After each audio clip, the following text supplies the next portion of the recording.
My name is Clara Voss. I'm 36. And on the day they buried Jonathan Mercer, the board buried me too. I stood in the back pew of St. Helena, the smell of lees heavy in the air, while rows of dark suits filled the front. They bowed their heads like grief was their performance. Jonathan had been more than a CEO. He was the only one who defended me when the room went cold. A week later, those same men sat across the polished mahogany table and told me I was finished effective immediately. Security waited by the door. My box looked pitiful. One pen, a notebook, a photo of my niece. They smirked as if they had erased me. Little did they know the real weight wasn't in the box. It was in my pocket, sealed and signed, and it was about to change everything. What they didn't know was that Jonathan had trusted me with more than kind words. Days before his heart gave out, he slid a folder across his desk, an official transfer of his 52% stake. The company they thought they controlled was in truth mine. I didn't show it that day. I waited quiet, patient, just like he told me. And while they celebrated my downfall, I sharpened my silence into a weapon. Tell me if it were you, would you strike now or let them hang themselves first before I go on drop where you're watching from? And hit like and subscribe if you've ever been betrayed by people who smiled to your face. I didn't become invisible overnight. It started long before Mercer Group, long before suits and boardrooms and silent wars. It started in a cramped kitchen on the south side of Chicago with a mother who worked double shifts and a daughter who learned early that silence could keep the lights on. I remember the way the faucet leaked over the dented sink, how the drip marked time louder than the cheap wall clock. My mother, Lorraine, moved like smoke between stove and counter-apron-stained voice low because exhaustion made shouting impossible. She'd place food on the table and always serve my younger brother first. He's still growing, she'd say. And I'd swallow the lump in my throat because arguing meant wasting energy we didn't have. I was 12 when I won the science fair. My project was a solar water purifier built from scrap glass and copper wire. The certificate was flimsy, just paper and ink, but it felt like gold in my hands. That night at dinner, I laid it on the table between the chipped plates. My brother barely looked up from his macaroni. My mother smiled tired and said, "That's nice, Clara, but don't stay up too late. He's got basketball practice early tomorrow." I told myself it didn't matter, but the words carved deeper than I knew. In high school, I found refuge in the library where silence felt like respect instead of neglect. I devoured books on strategy biographies of leaders who played long games. Eleanor Roosevelt Churchill, even Machiavelli, when the librarian wasn't looking. I underlined sentences about patience and leverage like they were scripture. My classmates thought I was strange, quiet, unapproachable. But every time someone laughed behind my back, I whispered the same promise to myself, one day they'll see. College was supposed to change everything. Northwestern full scholarship. I walked across campus with thrift store heels that blistered my feet and a head full of plans. But even there, invisibility clung like smoke. My study group met without me and still used my research. Professors remembered the boys who spoke loudest, not the girl who delivered results. The first time I heard a guy repeat my idea word for word and get applause, I wanted to stand up and scream. Instead, I scribbled in my notebook, underlining the words, "Never forget." One night, my roommate dragged me to a frat party. I stood in the corner with a red Solo cup, the music pounding through my ribs. A guy in a baseball cap leaned down, shouted over the bass, "You're the quiet one, right?" The serious type. "Bet you'll end up working for someone like me." He laughed before I could answer. I laughed too, but it was hollow sharp. Later, when I walked home under the flickering streetlights, I promised myself I would never belong to anyone's footnote. Years blurred. I graduated, landed internships, then a junior analyst role at Mercer Group. Back then, the building felt cathedral-like glass walls. Steel beams, the hum of ambition in every hallway. I wore my cheapest blazer, tried to keep my hands from trembling as I carried files. My first meeting was a lesson in eraser. I suggested restructuring a client proposal, shifting focus to long-term retention instead of flashy acquisition. The room went quiet, then Bryce Adler, already climbing ladders with his perfect smile, repeated my words louder, adding nothing but volume. The table nodded. They thanked him. I sat there, heat crawling up my neck, nails digging into my notepad. That wasn't the last time. It became a pattern, a ritual almost. I would do the work. He would take the credit. My name disappeared. His shined brighter. When I stayed late to fix mistakes, he was the one presenting the polished result. The next morning, the worst part wasn't the theft itself. It was the look in his eyes when he caught mine across the table. That smug curve of lips whispering, "What are you going to do about it?" I swallowed it again and again because I believed Jonathan Mercer was watching. And Jonathan wasn't like the others. He wasn't flashy or cruel. He had this way of pausing before he spoke, like he was actually weighing your words. One evening after a brutal meeting where Bryce publicly dismissed me, Jonathan found me in the elevator. He pressed the button for the lobby, glanced at me, and said, "Don't waste energy shouting into a storm. Learn to wait until the storm spins itself." His voice was calm, almost kind. I didn't know it then, but those words would matter later. By the time I reached mid-level management, invisibility had become my armor. Colleagues thought I was harmless, easy to overlook. I stopped correcting them when they mispronounced my name in meetings. I stopped raising my voice when others cut me off. I stored the solids like stones in my pocket, heavy but useful. Jonathan pulled me aside once more, handed me a folder of quarterly reports riddled with red flags, and asked my opinion. I spoke quietly, laying out a survival strategy in 6 points. He listened, nodded, and the next quarter profits rebounded. He never announced to the board that it was my plan, but the next day, he slid a note across my desk. "I see you." I kept that note folded in my wallet for years. I kept my head down and learned to read rooms the way other people read spreadsheets. Who sat closest to the power outlet, who performed sighs for effect, who spoke only after the highest title in the room spoke first. It sounds silly, but the tells were everywhere. How the chairman adjusted his cufflinks when he was about to dismiss someone. How Bryce wet his lips right before stealing a line. The air in those meetings had its own weather system. I learned to carry an umbrella that looked like a pen. I met Nell on a Tuesday night when the building had emptied to a hush. The carpet smelled faintly of vacuum dust and air freshener, and the vending machine down the hall clicked to life like it had a pulse. She was a senior admin, then quick with names and quicker with the truth. I was bent over a stack of binders when she appeared at my door with a paper cup of coffee and a look that said, she'd seen enough of this movie to know the next scene. "He took your slide," she said. No preamble. "Change the title." Same spine. Her voice wasn't cruel. It was tired.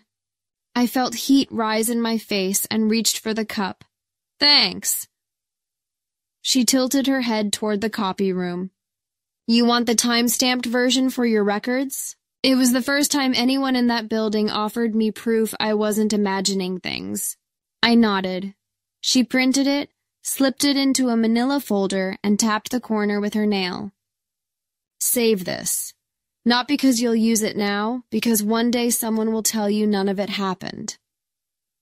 I didn't know it then, but that folder would outlast promotions and performance reviews. Sophia entered my story long before Mercer. Freshman orientation, 2 girls lost in a sea of confidence. She had a laugh that made people turn around and a mind like a scalpel. We split a book on contracts. If corporate wolves ever start circling call, I like wolves.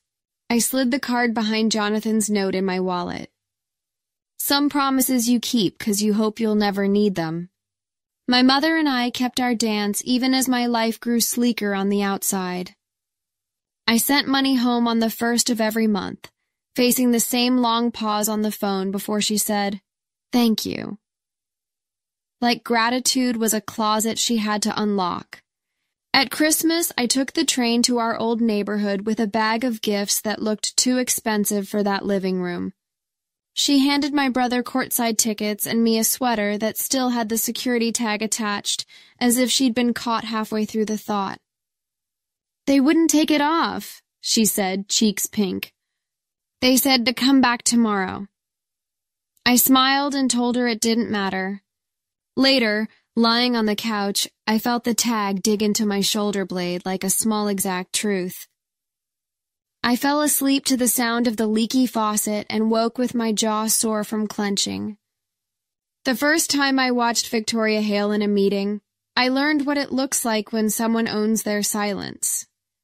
Aldridge Capital's conference room sat on the 32nd floor with windows that cut the city into clean geometric truths. Victoria wore no jewelry except a watch that replayed the same man of doubt across more men's faces than I could count. Halfway through Bryce's presentation, buzzwords strung together like lights on a dead tree. She asked one question about cash burn versus realized revenue, and the room snapped to attention. Bryce flipped a page to stall. Jonathan glanced at me a tiny nod. I slid a sticky note across his folder with the ratio and a proposed adjustment in 2 lines. He read it, looked up, and answered in his own words. It wasn't about credit. It was about knowing who was actually in the room with you. As we left, Victoria's eyes flicked to me for a second. Not quite a smile, more like acknowledgement. It felt like stepping into sunlight after months of fluorescent bulbs. Not every humiliation was public. Some were the small daily edits that bleed a person dry. Once at a client dinner at a steakhouse that smelled like char and old money, Bryce ordered for the table without asking what I wanted. The waiter set a martini in front of me, lemon twist bright as a warning. Bryce leaned back, flashed that easy grin, and said, "Smile more. Clara, it helps." I stared at the condensation bead on my water glass, then quoted a retention number so specific the head of the client team put his fork down. Bryce repeated it louder and the table laughed like he'd made a joke. Later in the cab, I tasted metal in my mouth and checked my phone for Jonathan's note. "I see you?" It slowed my heart rate by degrees. Jonathan's mentorship never felt like rescue, more like calibration. He'd show up at my cube with 2 coffees settle on the edge of my desk and ask, "What are we not seeing?" It was never a trick. It was an invitation to be precise. He took notes in a black notebook with a thin elastic band arrows between names, dates, and tiny check marks. I caught a glimpse of it once when he left the room. Lines connecting board members like constellations, pressure points no one would admit existed. He returned, caught me looking, and didn't scold me. "Patterns matter," he said, tucking the notebook under his arm. "People repeat themselves when they think you're not paying attention." He paused at my cube entrance, held my gaze. "Keep paying attention. I got an offer once from Eastark, a competitor with a glossy office and a signing bonus that could have become a down payment. I ate lunch on a bench outside with the envelope heavy in my coat, spring wind slicing through my blazer. The rational move was to leave, but there was a part of me that believed in what we could be if the noise quieted.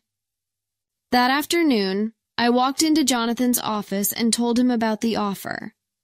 He rolled his pen between his fingers, thinking. "I won't tell you what to do," he said. "But if you stay, I'll ask you to do it for the right reason, not pride. I heard the radiator knock, felt the old heat of childhood stubbornness rise and cool. I'll stay, I said. For the work, not the room. He nodded once, as if we'd both passed a test neither of us had written. There were nights I didn't go home. The building would empty, and the lights on Lower Michigan Avenue would look like a river of coins pouring into a slot someone else controlled. I'd grab dinner from a street cart, hot dog steam rising into my face like a fog machine, and take it to a 24-hour diner with booze torn at the seams. The waitress called everyone Han and poured coffee like therapy. I spread papers across the sticky table and drew a 90-day plan on a napkin-cut vanity spend tie bonuses to margin triage. The top 50 clients identify a COO with P&L discipline. I folded that napkin into my wallet next to the card from Sophia and the note from Jonathan. Some trinities you carry without saying their names. The first time Bryce humiliated me in front of the entire executive team, he did it with a slow clap. I had presented a quiet deck numbers that argued for a less exciting quarter in exchange for a healthier year. He waited, then set his palms together. Clap, clap, clap, a sound that felt like being slapped with velvet. Adorable, he said. But let's not bore our investors with austerity. We're storytellers, Clara. I felt my throat tighten, but kept my voice level. Stories without foundations are scams.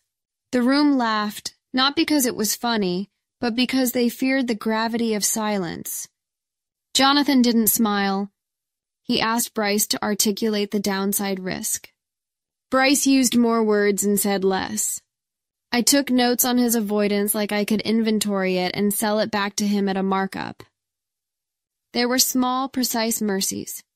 The janitor who left the conference room door cracked so the sound wouldn't barrel the security guard who held the elevator when he saw me sprinting in heels. The IT guy who fixed my laptop and whispered, "Back up everything to a personal drive." 2. I started listening for the world outside the boardroom.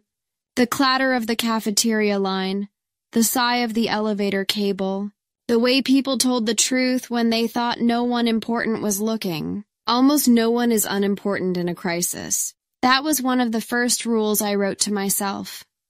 I almost left once without my folder. It was midnight, the hallway humming with that soft electric loneliness only office buildings know. The printer down the hall coughed to life on its own. Someone sending a job from home, some automatic report. As I passed, a stack of pages slid into the tray, clean and damning vendor payments misaligned with contract date signatures that looked a hair too similar across different names. I hesitated, then kept walking. It wasn't my business, not yet. But the image burned into me. Dates linking to dates. A pattern I didn't have the right to claim. Not then. It would come back later, like a stain you thought you scrubbed out. One afternoon, months later, Jonathan stopped by my desk while the building blinked under a storm. Rain tapped the windows with an urgency I envied. He gestured toward the glass. "You ever notice how storms exaggerate everyone?" he asked. "Umbrella people walk like they're invincible.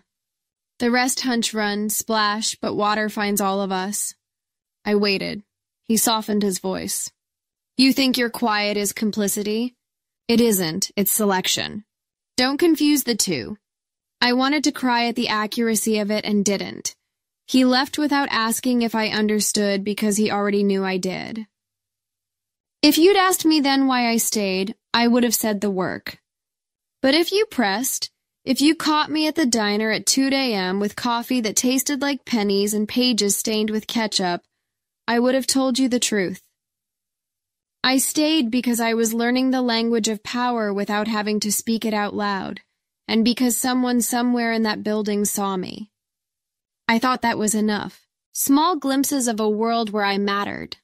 The night Jonathan called me into his office after everyone had gone home, handing me a glass of scotch, though I told him I didn't drink much.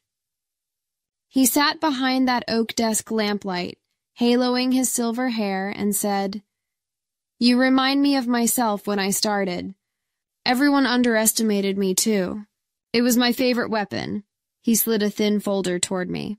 Inside were notes about board members who hated embarrassment, who feared investors who owed favors. His handwriting was tight, almost clinical. Beside Bryce's name, he'd written short-term thinker. Corner him with timelines. I remember looking up startled and asking, "Why show me this?" He leaned back, eyes steady. "Because one day I won't be here, and someone has to know where the cracks are." I carried that folder home in my bag, tucked it into a locked drawer. Sometimes I pulled it out late at night, reading the names like a secret prayer. It wasn't flattery, it was responsibility. Jonathan wasn't promising me protection. He was demanding I be ready when protection ended. Still, old wounds had a way of whispering louder than new promises. I went home for Thanksgiving that year, back to my mother's peeling linoleum kitchen, the turkey to dry, my brother bragging about his new car. He asked if Mercer finally promoted me. I said no, but I was close. He smirked the same smirk Bryce used and said, "Figures. You've always been the supporting role." My mother laughed like it was harmless. I laughed too, then excused myself to the bathroom where I pressed my palms against the sink until my knuckles widened. I stared at the cracked mirror and told my reflection, "Remember this feeling. One day you'll need it." Back at Mercer, the pace only quickened. Bryce paraded through halls like he owned them, cutting deals in whispers, holding power lunches where my name never came up. But Jonathan kept me close, sometimes in plain sight, sometimes in shadows. He'd CC me on emails others weren't supposed to see, ask me to draft responses only he would send.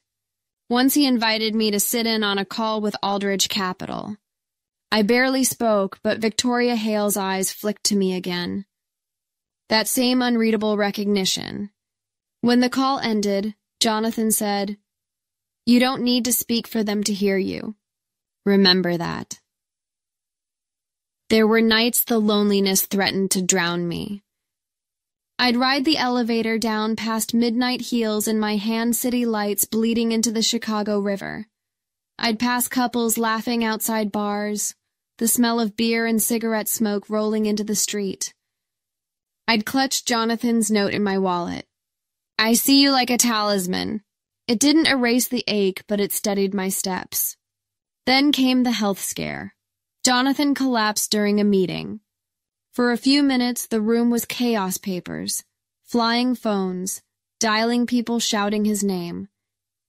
I stood frozen pulse in my ears until paramedics rushed him out. The next day, he was back pale but determined, brushing off concern with a wave. But the board saw weakness. I saw time running short, and that's when he called me into his office one last time. His voice was weaker, but his eyes still carried steel. He pushed a stack of documents toward me, papers notarized, signed sealed. "They'll try to destroy what we built when I'm gone. That's why I'm giving you this." My hands trembled as I realized what they were. Transfer of his 52% stake. He watched me calm. "You'll know when the time is right. Don't waste it." I walked out of his office that night with the folder heavy in my bag. The elevator ride down felt endless. Every floor a reminder that I was holding something that could burn or save an empire. On the street, the city roared around me. Horns, footsteps, the rumble of trains. But inside I was silent. Too silent. The kind of silence that comes before a storm. I didn't know it then, but every insult, every overlooked award, every smirk across a conference table had been rehearsal. The stage was almost set, and when the curtain finally rose, I wouldn't need to shout. I would only need to open the folder. The week after Jonathan's funeral, the building changed temperature. On the surface, nothing was different. The same polished floors, the same lobby flowers swapped every Monday. But beneath it, the air buzzed with a kind of smug relief. You could hear it in the way shoes clicked faster down the hall and the too loud laughter spilling from conference rooms. They thought they'd clipped the last tether holding them accountable. They thought I'd walk out carrying my cardboard box and never come back. I didn't argue when they fired me. That was the first gift I gave myself: silence. They saw compliance, but really it was calculation. I walked out with my head bowed just enough to be forgettable, hugging the box with my niece's photo peeking out on top. I kept my smile for the elevator mirror. When the doors closed, I whispered, "Not yet." That weekend, Nell texted me from an unlisted number. They're at the bar on Wabash, toasting to new beginnings. Bryce is bragging about carving up divisions. I stared at the message until the screen dimmed. In another life, I might have cried. Instead, I grabbed a notebook and started writing names, dates, and every whisper she'd passed me. Monday morning, I rented a small office downtown. Bare walls, flickering fluorescent light, a second-hand desk that wobbled when I leaned on it, but it was mine, private away from their eyes. I carried in one box, Jonathan's folder, the notarized transfer my notes, and the manila envelopes Nell had slipped me over the years. I locked the drawer and exhaled. It was the first time I'd felt control in weeks. The first crack came in an email chain forwarded to me anonymously. A mid-level manager complained that bonus allocations didn't match sales reports. I opened the spreadsheet and there it was. Bryce awarding himself performance incentives tied to contracts that never closed. I highlighted numbers, copied files onto my personal drive, and saved a second copy under a different name. I'd learned to treat evidence like Russian dolls, layer inside layer, so that if one was broken, the truth still survived. That night I called Sophia. Her voice was the same sharp confidence I remembered from college, but now it carried the weight of 10 years in corporate law. Send me everything, she said, and don't confront them yet. Let them build their own gallows. I heard her flipping pages in the background. Remember, corporations don't implode from one scandal. They collapse from pressure points lined up like dominoes. Our job is to find the line. Nell delivered the next domino in person. She met me at a diner at midnight, sliding into the booth with a folder under her coat. The smell of fries and burnt coffee clung to the vinyl seats. HR's moving to purge your emails, she whispered. But Infosk won't act without board approval. They're nervous. She pushed the folder toward me. Inside were printouts, emails between Bryce and a vendor arranging consulting fees that looked suspiciously like kickbacks. My pulse thudded in my ears. "Why are you risking this?" I asked. She stirred her coffee eyes on the spoon. "Because the wolves think no one remembers what their teeth look like." "Someone has to." I walked back to my office in the dark folder pressed to my chest like scripture. The city was quiet alleys humming with neon signs, puddles shining under streetlights. I let myself into the building, climbed the stairs instead of taking the elevator, and spread the papers across my desk. Names, numbers, transactions, lies pretending to be balance sheets. It was all there if you looked long enough. The next morning, Bryce called me from an unknown number. His voice was syrupy, almost cheerful. "Tough break, Clara. If you're looking, I can put in a word with a friend at East Arc. Maybe a soft landing." I held the phone tighter, pressing it to my ear until my knuckles widened. "That's generous," I said, my tone flat. He chuckled, self-satisfied. "We have to look out for each other, right?" I let the silence stretch just long enough to feel dangerous. "Of course," I replied. I ended the call and immediately opened my recorder app, saving the file with the label Adler False Sympathy. Another Russian doll for the collection. Days passed like that. Every morning I brewed coffee in my tiny office, the walls humming with the sound of the old radiator. And every night I carried home another piece of the puzzle. Sophia guided me like a surgeon. Keep them talking. Let them document their own arrogance. She drafted letters on her firm's letterhead, but didn't send them yet. Timing was oxygen. Too soon, and we'd suffocate; too late, and we'd drown. I replayed Jonathan's last words in my head. They'll underestimate you. That's your advantage. Each time I thought about slamming the evidence on their desks, I remembered his voice and forced myself to wait.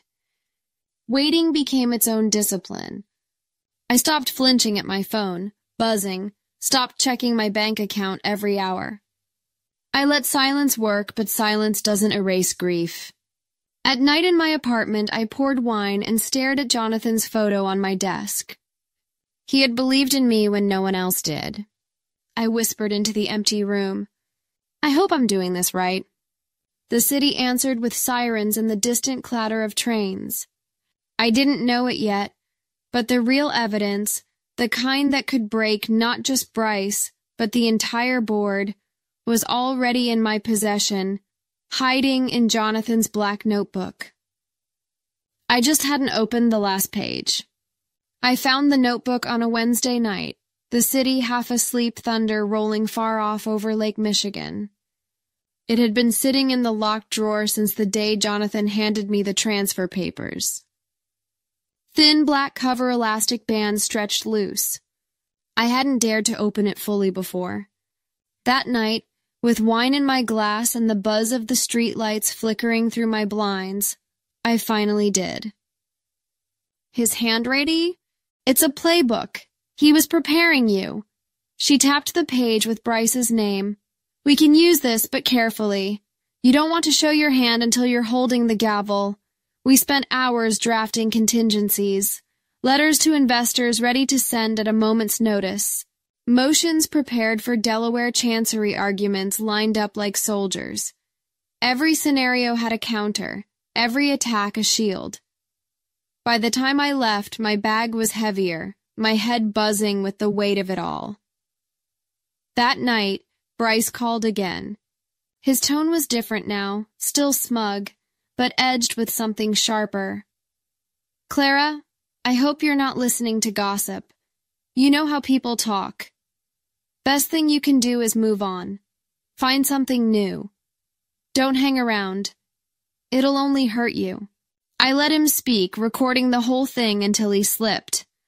Besides, Mercer never trusted you with anything important. He laughed. I smiled into the dark. You have no idea. I saved the recording, labeled it, tucked it away with the others. My Russian dolls were multiplying. Friday arrived, rain slicking the sidewalk's umbrellas, blooming black across the street. I stood outside the Mercer Group building, watching employees file in, shoulders hunched, coffees steaming in their hands. Inside, the board was preparing to announce the sale. I didn't go in, not yet. Timing, always timing. Instead, I walked 3 blocks to Aldridge Capital. Victoria Hale greeted me in a conference room lined with steel and glass, her watch gleaming under the recessed lights. She gestured for me to sit.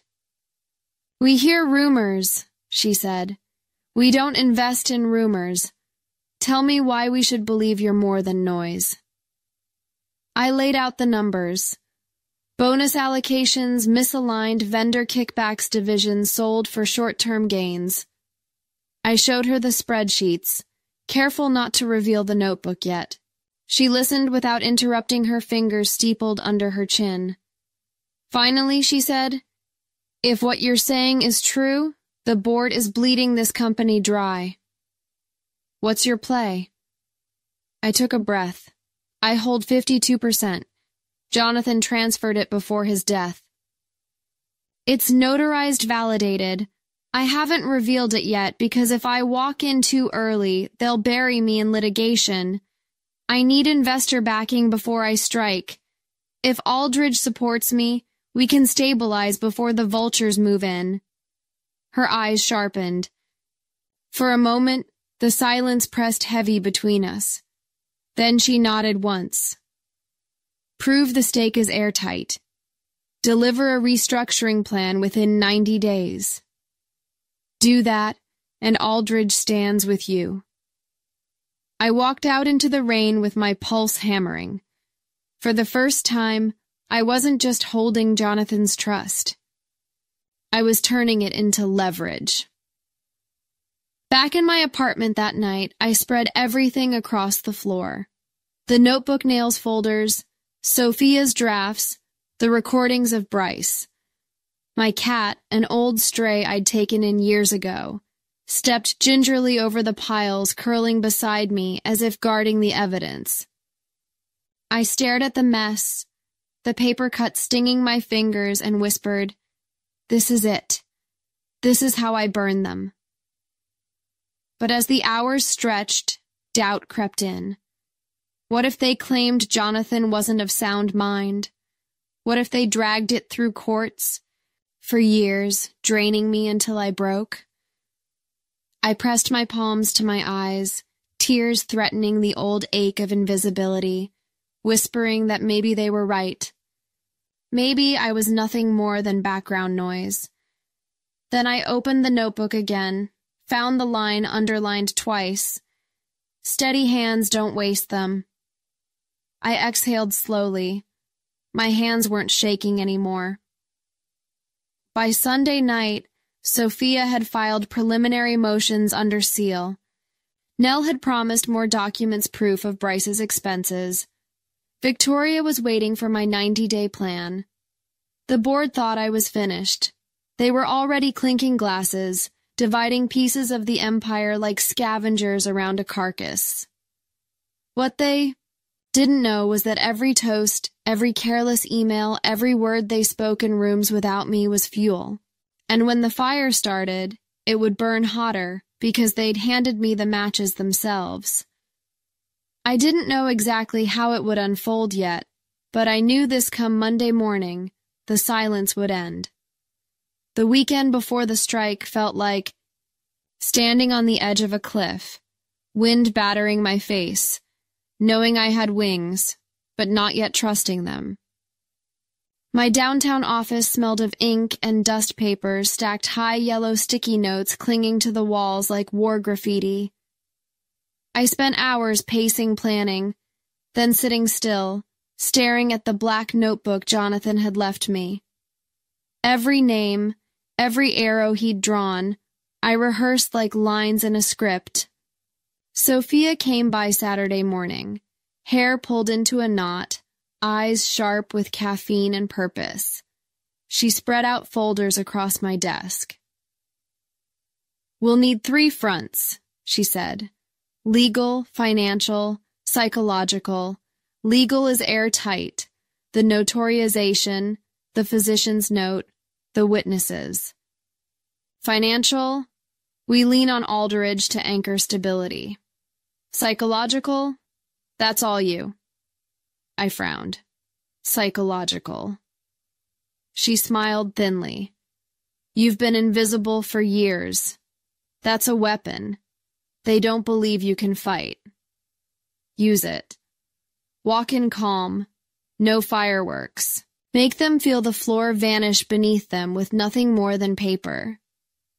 We mapped out the timeline like a battle plan.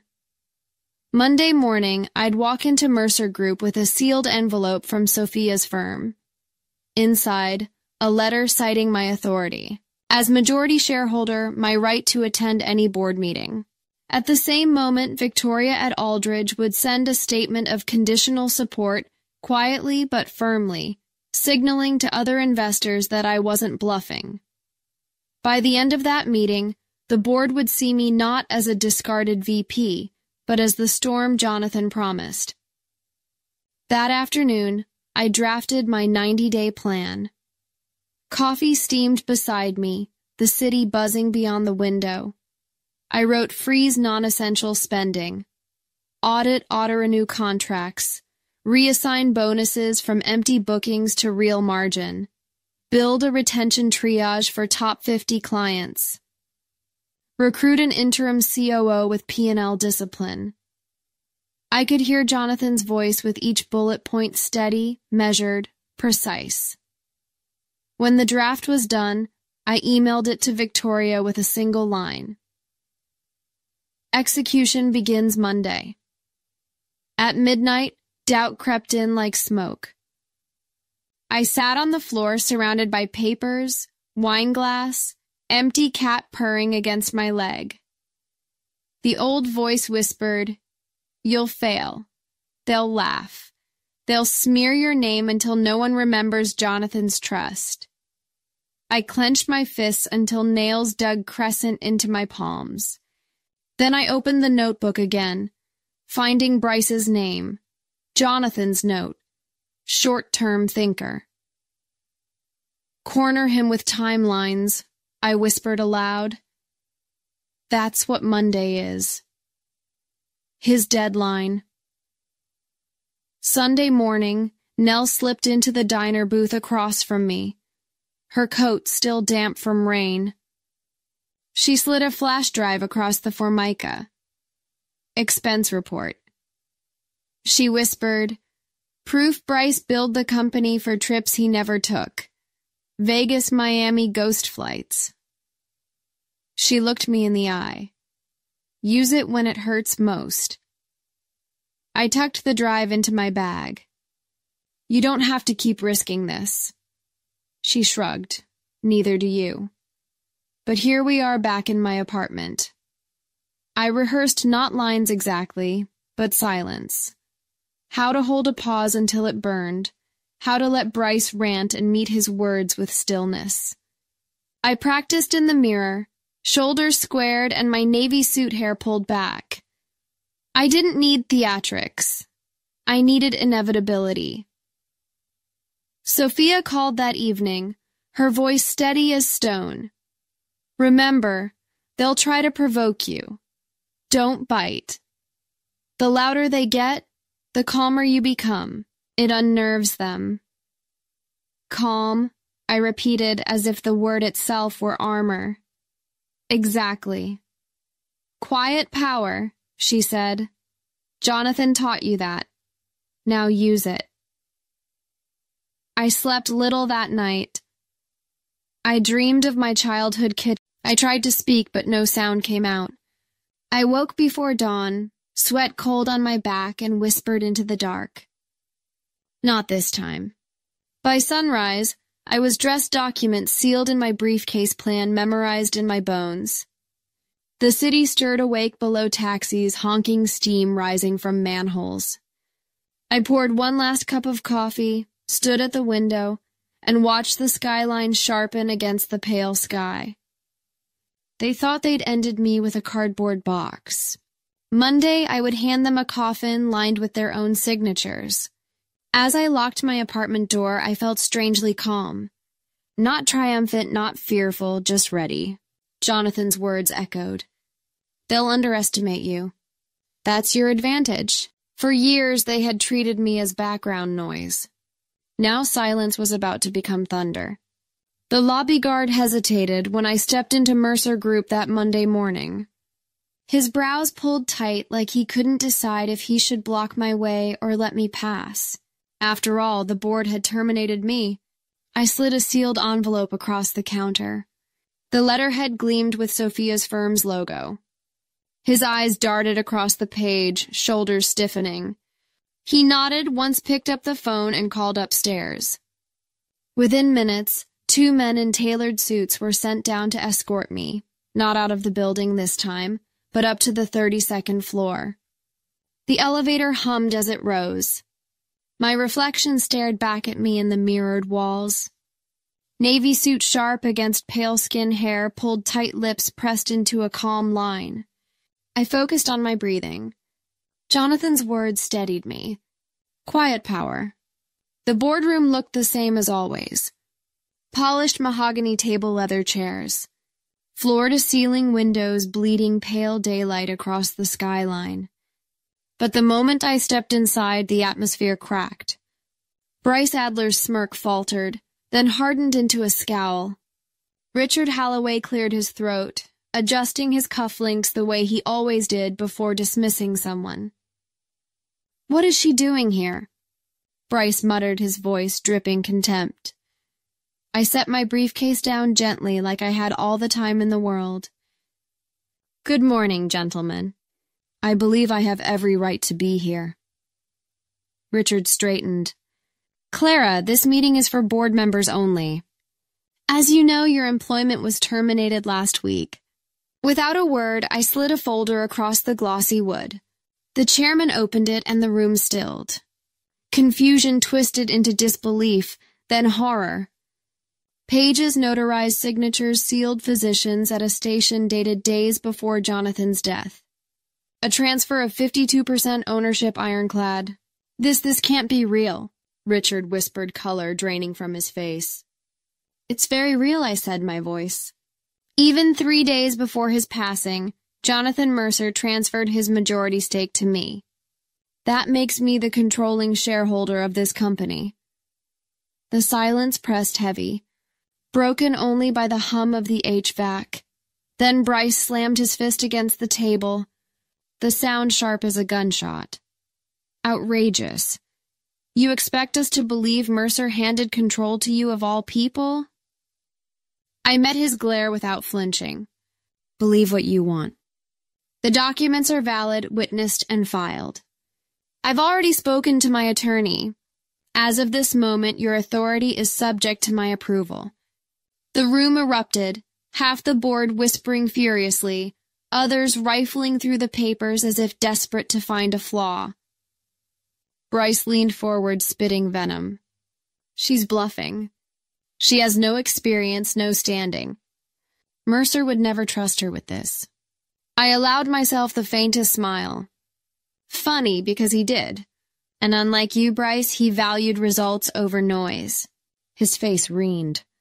You think you can just walk in here and take over? I don't think, I said, leaning forward, letting my words slice through the air. I know. Richard tried to regain control, his voice trembling. Even if this arrangement is valid, surely you understand the implications. Investors, clients, employees, this revelation could destabilize everything. I let the pause linger until the room shifted uncomfortably. Then I spoke calm and precise. Destabilize or restore confidence. Let's be honest, the cracks are already showing. Declining margins, restless investors, deals slipping through your fingers. You've been painting over rot. Jonathan knew it. That's why he chose me. As if on cue, my phone buzzed on the table. I let it ring twice before flipping it face up. The name flashing across the screen was when every man in that room recognized Aldridge Capital. I answered smoothly, Yes, this is Clara Voss. This afternoon, absolutely. We'll discuss the future of the company. I ended the call and set the phone down, deliberately casual. They already know, and they're ready to talk.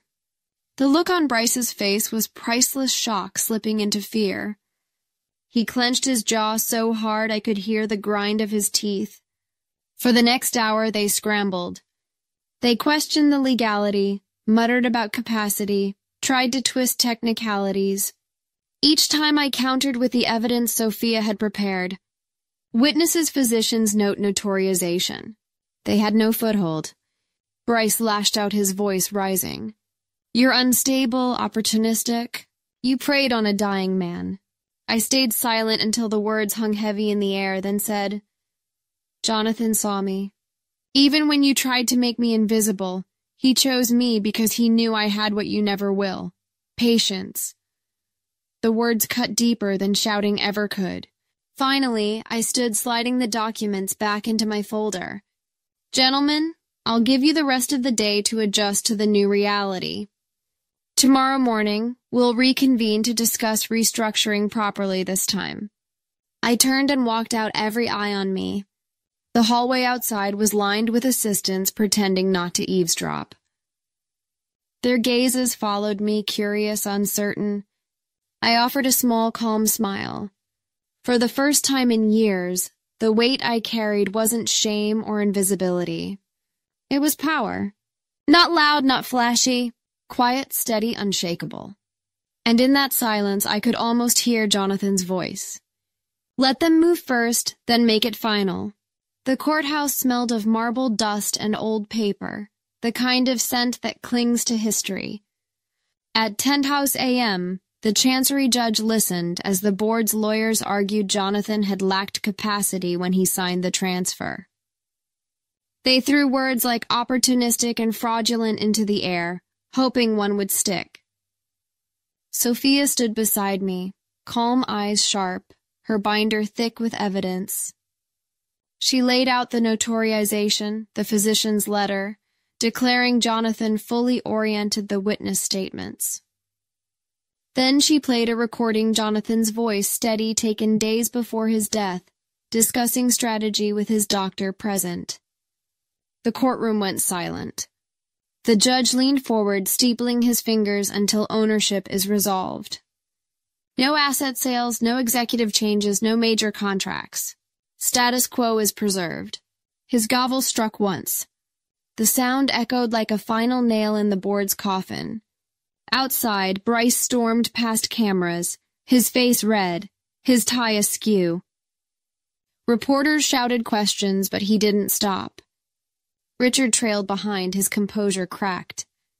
For the first time, they looked smaller than the titles they carried. At 11 sharp, I reconvened the board. This time I sat at the head of the table. 3 new directors, independent, competent, took their seats without ceremony. The old guard glared, outraged, muted by the judge's order in my briefcase. I cleared my throat.